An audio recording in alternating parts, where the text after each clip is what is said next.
everybody, Teching 101 here. Are you guys ready to rock out today? I'm gonna ask you that question again because I bet you thought I was rhetorical. But are you ready to rock out today? Because in this video, we're gonna be talking about Class 1A, student number 12, Kyoka Jiro, and her quirk, Earphone Jack. Now, going back through the story and looking at everything that Jiro has done in My Hero Academia, I'll be honest with you, this last arc, the UA Cultural Festival arc, is really her shining moment. I mean, yeah, she's had other moments throughout the story, like in the final exam when her and Koda had to go up against Present Mike. That was a cool moment, but to be honest with you, that was more for Koda's development of his character than Jiro. Jiro was there, and she had some good moments there, but mostly I think that was focused more on Koda. But yeah, so I'm just going to preface the spoiler thing again. I said last time that we're going to be covering everything up until the current, point in the manga, if it's relevant, and in this case with Jiro, it is very relevant. The UA Cultural Fest arc just wrapped up, like, in the last chapter, and that was something that really heavily focused on Jiro, less as a hero and more for her musical talent, but also we got to see a lot about her past with her parents and her decision to become a hero. So honestly, you know what? Because I like to start with the backstories we get, and we don't have a backstory necessarily with every single member of the Class 1A. I hope we do in the future. Like, we really don't know the past of Aoyama all too much. Like last time, we had like one little mention of what it was like for him growing up, but we haven't really get to see that in its, big scope.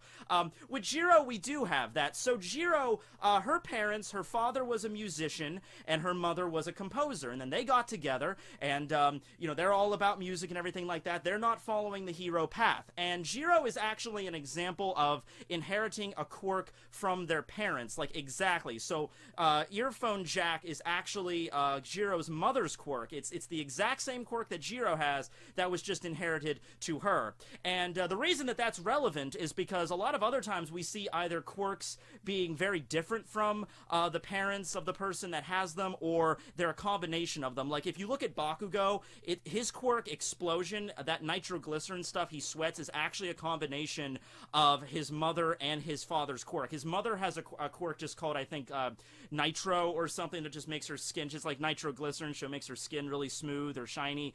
And then his dad has one where he like sweats acid or something, and you just combine those together and you create Bakugo's exploding quirk.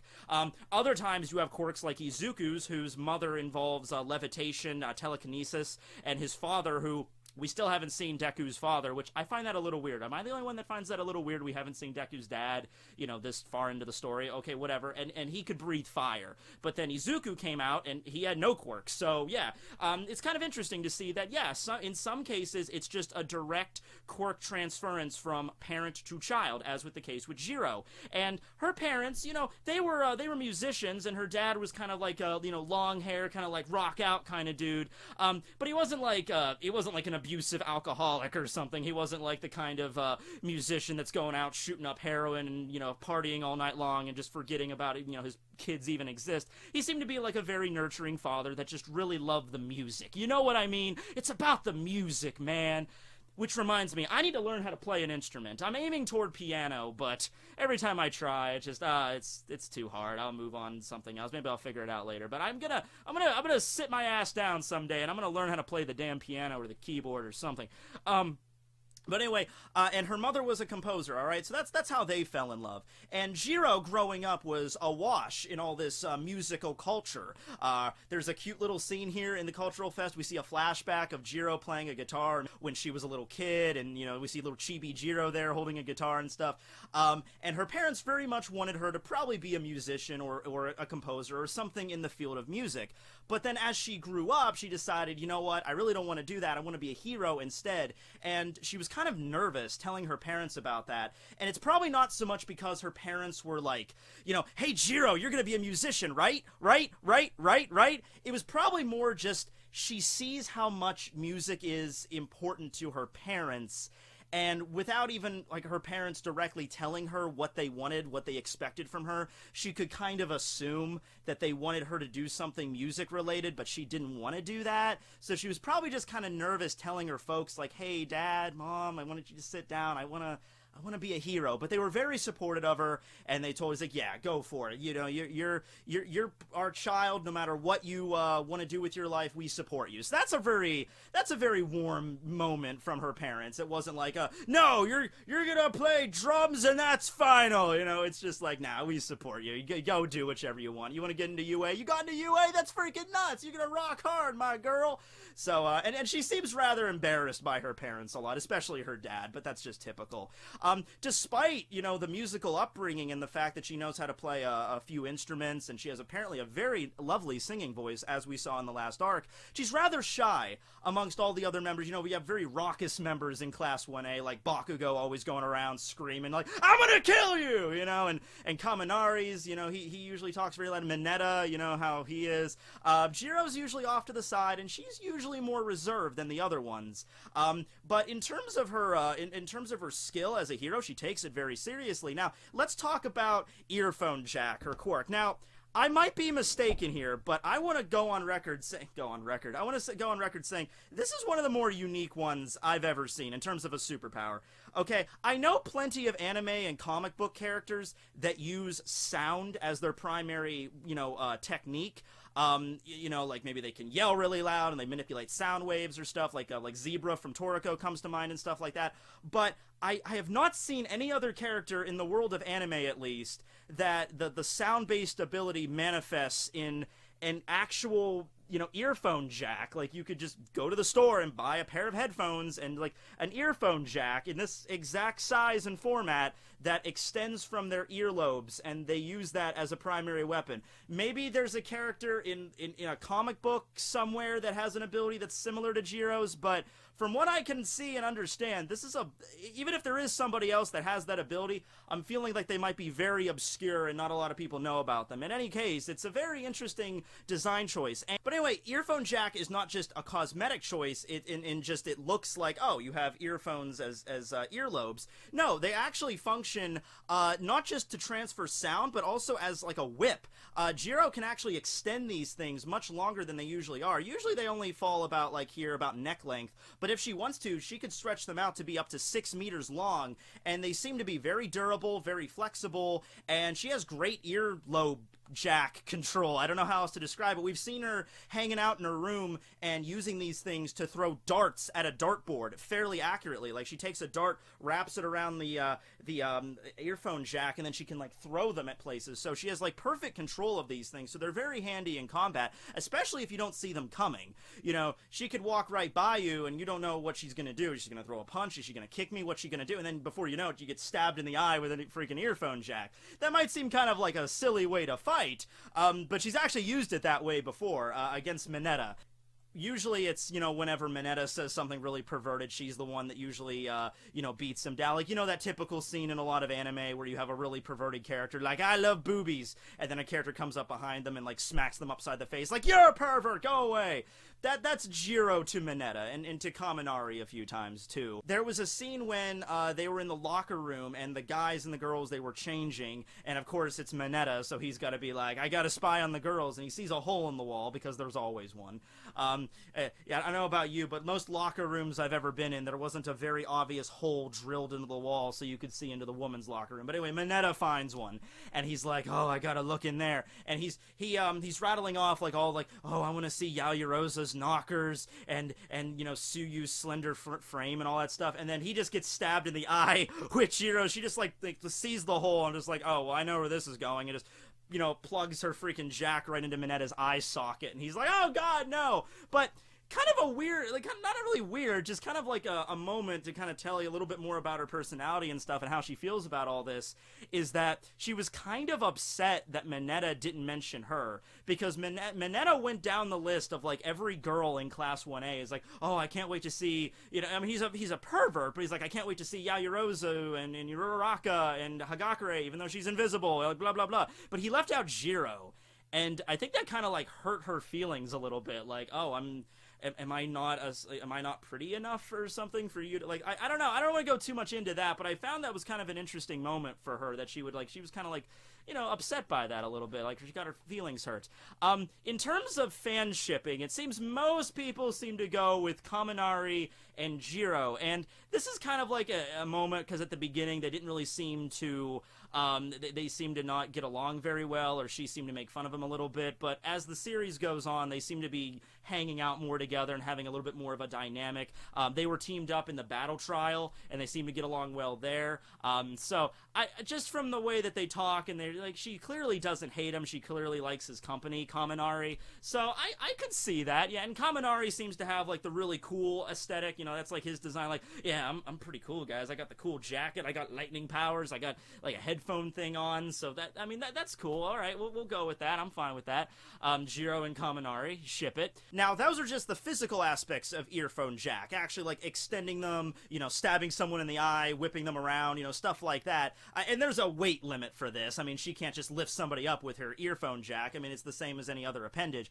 But the actual use that she has with this is a sound-based quirk, which allows her to, after she plugs this into something, she can emanate the sound of her heartbeat, and she can amplify that dozens of times over to the point where it can actually crush boulders. So during the trial at the end of the arc, the exam against Present Mike, when she was teamed up with Koda, she realized that Koda can control insects using his Anavoice. So what she did was she plugged her earphone jack into a rock, and this thing is, the tip of this thing is like really sharp and really durable. So she can, obviously I couldn't like, you know, this isn't stabbing into the wood very well, but Jiro could stab right into that. She could plug it pretty much into anything, even solid rock or concrete or even like metals probably. She plugs this right into the boulder, sends the sound of her heartbeat into the boulder, amplifies it, and then the boulder crumbles apart. So it is a very devastating ability. That makes me kind of wonder what would happen if she plugged this thing into an actual human being.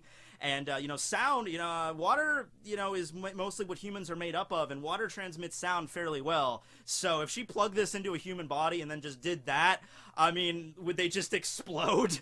You know, once again, not a very hero kind of thing to do. They're kind of the same way why Aoyama shouldn't just go around and just, you know, grab someone's face and press him right up against his navel and be like, BAM! You're dead! Probably not a good thing to do that, but if Jiro really, if she was pressed up against a wall about to die, she could just like, ugh! What the hell is that?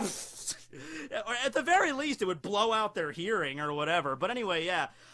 It seems like the heartbeat thing is her main technique. You know, because it's the sound that your body just naturally produces right over and over and over again, depending on how fast. And that's something else. If her heart beats faster than normal, like if she's under stress or something during a fight, that might actually make the effects of her heartbeat fuzz, that's the name of the attack, even more devastating. And so the way that she does this, though, she needs to have a speaker. She needs to have something to plug this into to actually devastate her opponent. So normally at the beginning of the series, she had 2 speakers on her boots that she would plug into, and then she could emanate the sound from her boots. Later on, during the provisional license exam, she got 2 more speakers just attached to her wrists, and then she could plug in that way, and then she could press the speakers up against the ground, and she's gotten even more adept at, you know, amplifying her heartbeat to the point that she was actually able to crumble the entire ground around her with just sound. Now look here, you know, I'm not a scientist.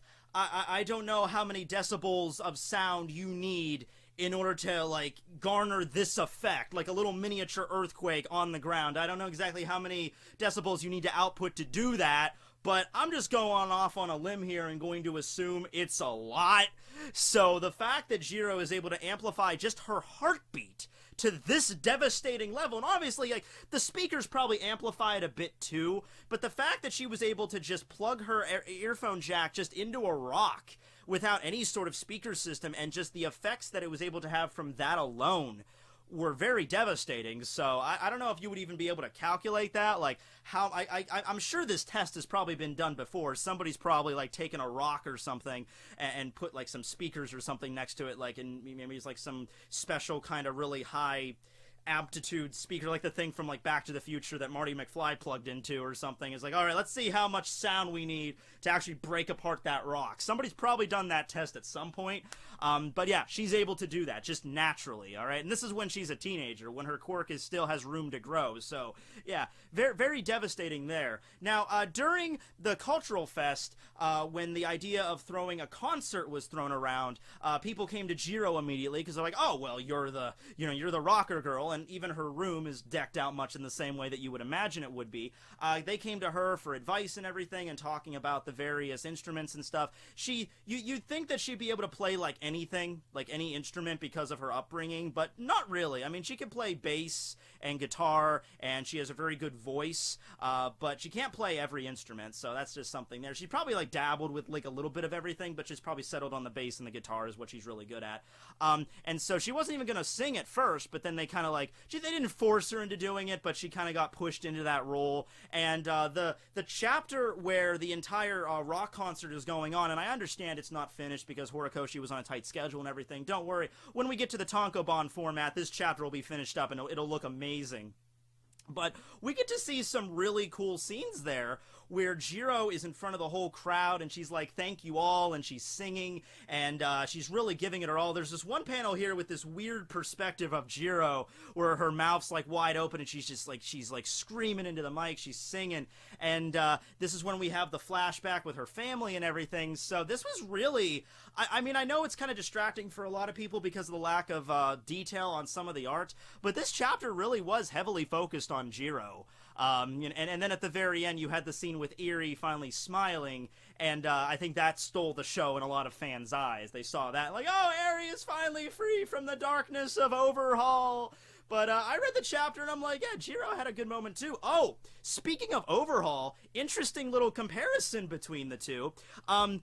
Jiro and Overhaul, my mic's about to fall down. This isn't even plugged into anything. If you haven't noticed, I have a mic here, but a mic here. Yeah.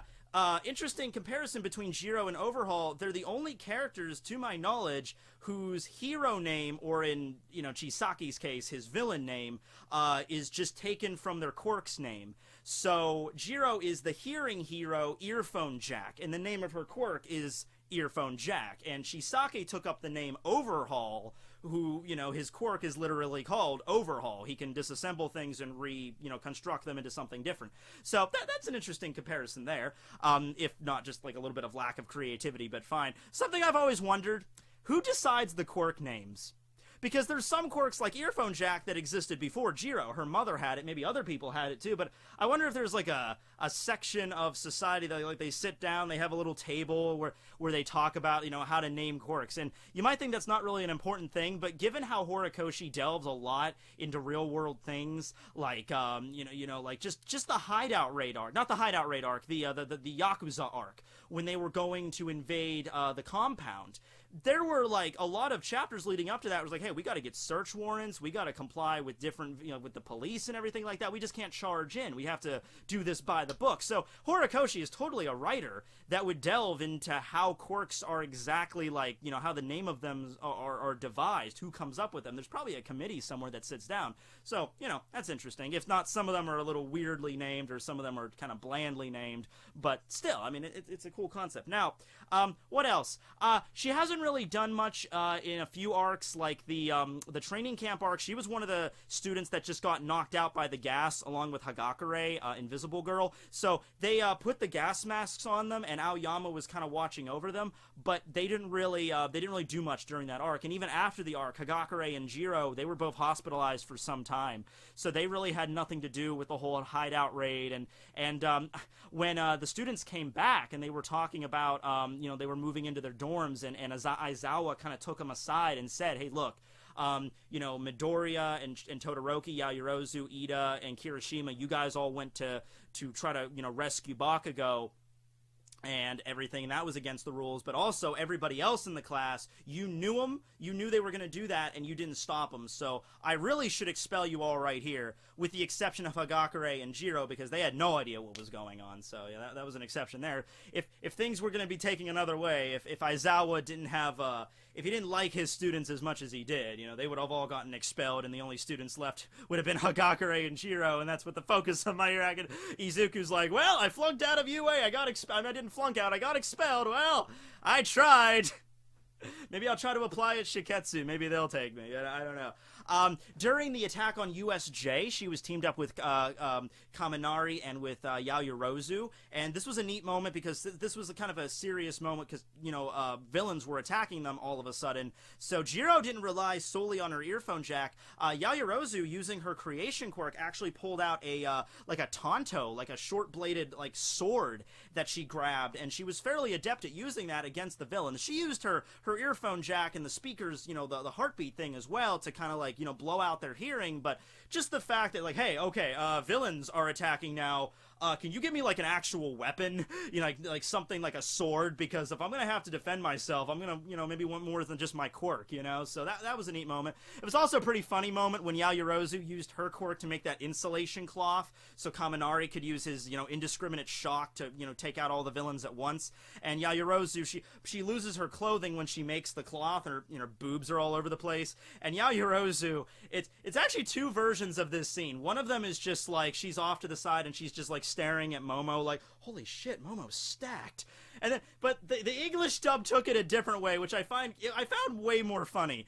And it was because she's into rock and everything, a lot of the stuff she says is like terms from that. So when they did the insulation cloth thing and she gets to look at Momo's like naked chest, she's like, wow, Yaoyorozu's so punk rock. And I'm sitting there like, okay, that's funny. I like that. That's kind of cute. So that was a weird moment. It all has to come back to boobs at some point. You know how that works for me.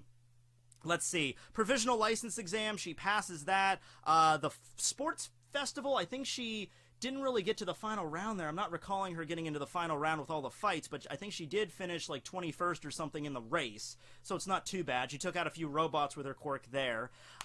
Didn't really do much in the training camp arc, like I said. The moment when she fought against Present Mike with Koda in her team during the end of the semester exam, like I said, that's more for Koda's development, but we also get to see a scene where she's very susceptible to noise-based attacks, because even though she does emanate sound, she's also weak to it, because this increases her hearing quite a bit, because any sound that comes in contact, not with just her normal ears, but any sound that comes in contact with this travels up into her ears. And so even though Present Mike, you know, he was a distance away, and she was like plugging her ears when the sound wave was coming at her, her ears were still bleeding after it, because even, you know, shutting out her ears doesn't really help much, because these things enhance her hearing so much. So it's a weakness as well as a strength for her.